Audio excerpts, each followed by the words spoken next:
Juru selamatku, Tuhan, Kau setia padaku.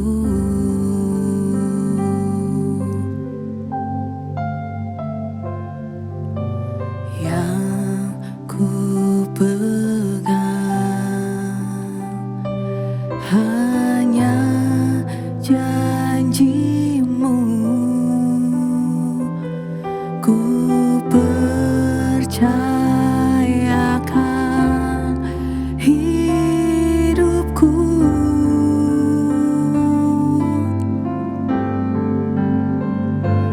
Ku sembah Kau Allahku,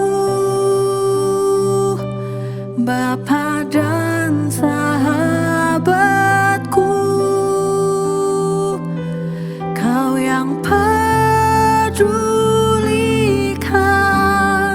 seluruh hidupku.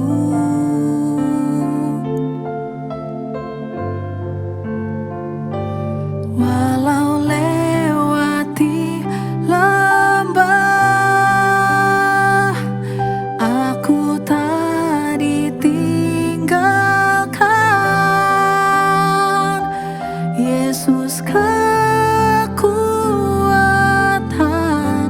di hidupku.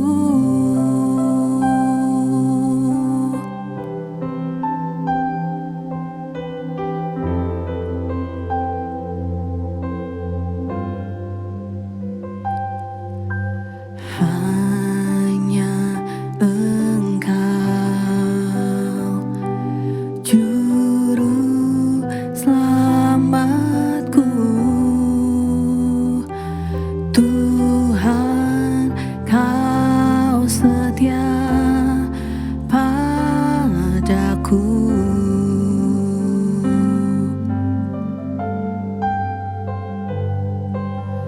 Yang ku pegang hanya janji-Mu,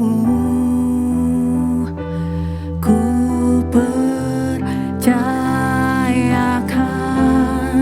hidupku.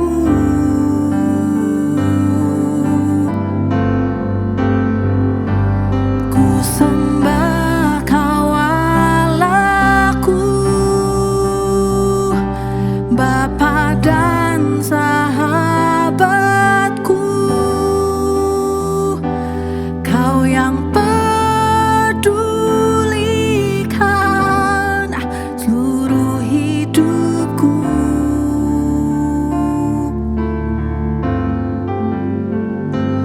Walau lewati lembah, aku tak ditinggalkan. Yesus kekuatan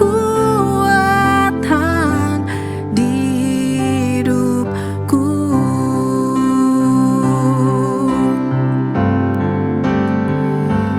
Ku sembah Kau Allahku, Bapa dan sahabatku, Kau yang pedulikan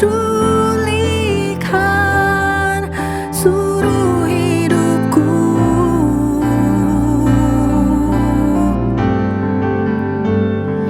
Walau lewati lembah, aku tak ditinggalkan. Yesus kekuatan di hidupku.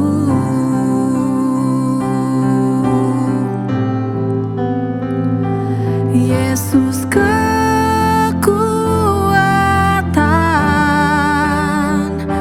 Yesus kekuatan,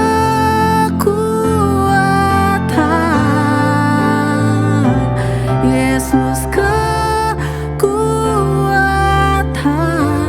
di hidupku.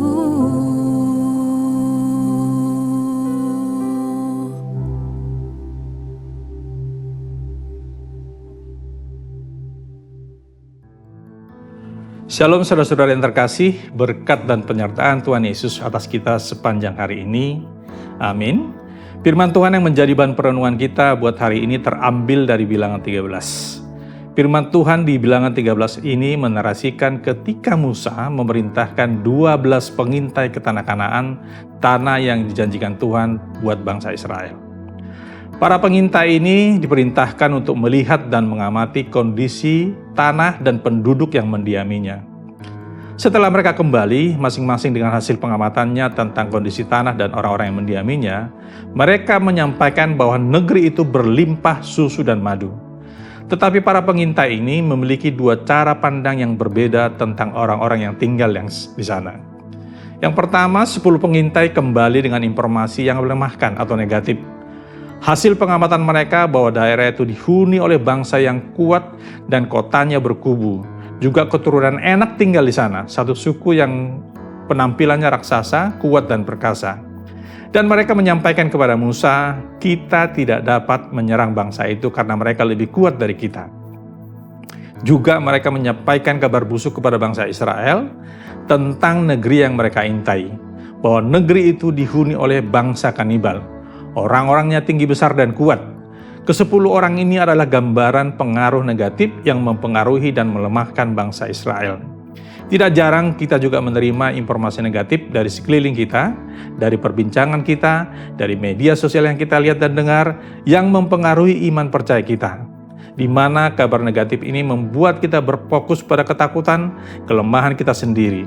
Sehingga kita dilemahkan, kita melihat dari cara manusia memandang. Berfokus pada masalah dan merasa tidak mampu, yang pada akhirnya kita melupakan bahwa Tuhan hadir di hidup kita.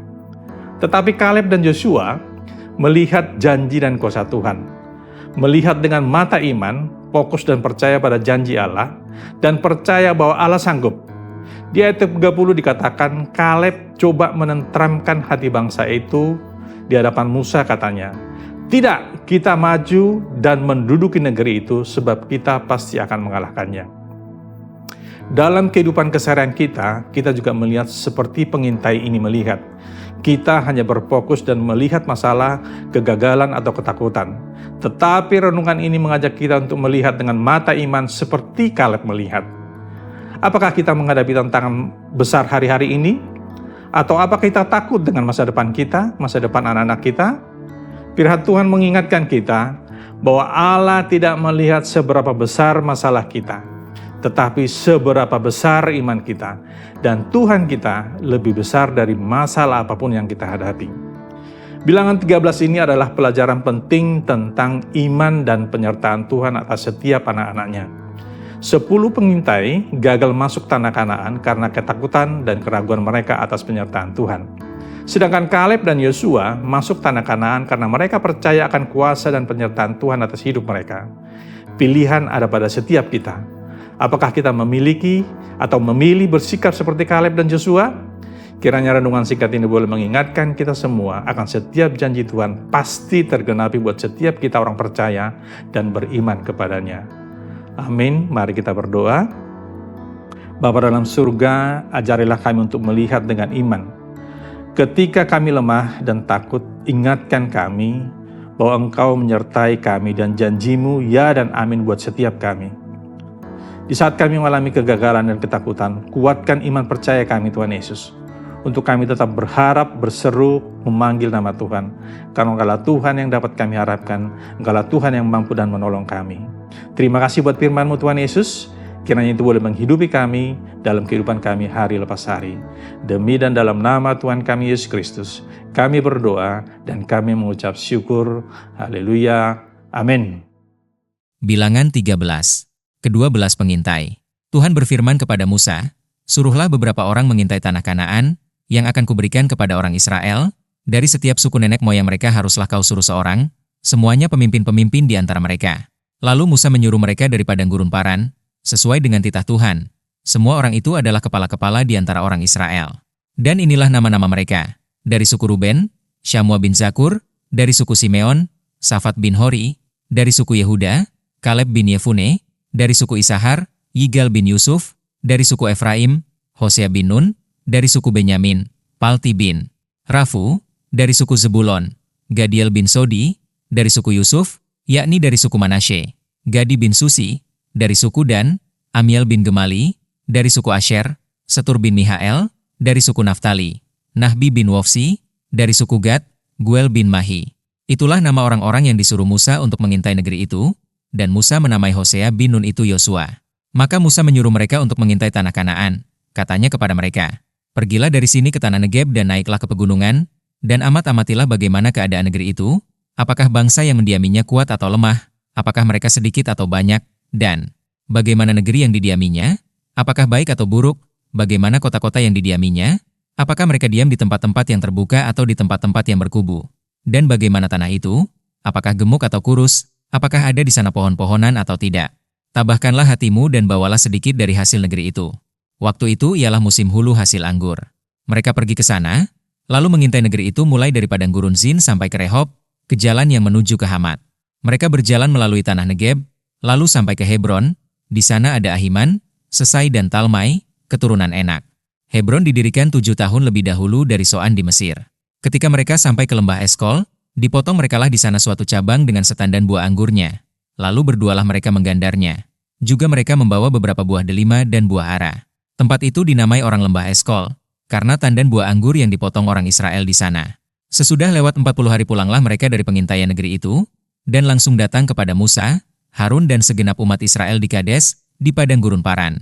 Mereka membawa pulang kabar kepada keduanya dan kepada segenap umat itu dan memperlihatkan kepada sekaliannya hasil negeri itu.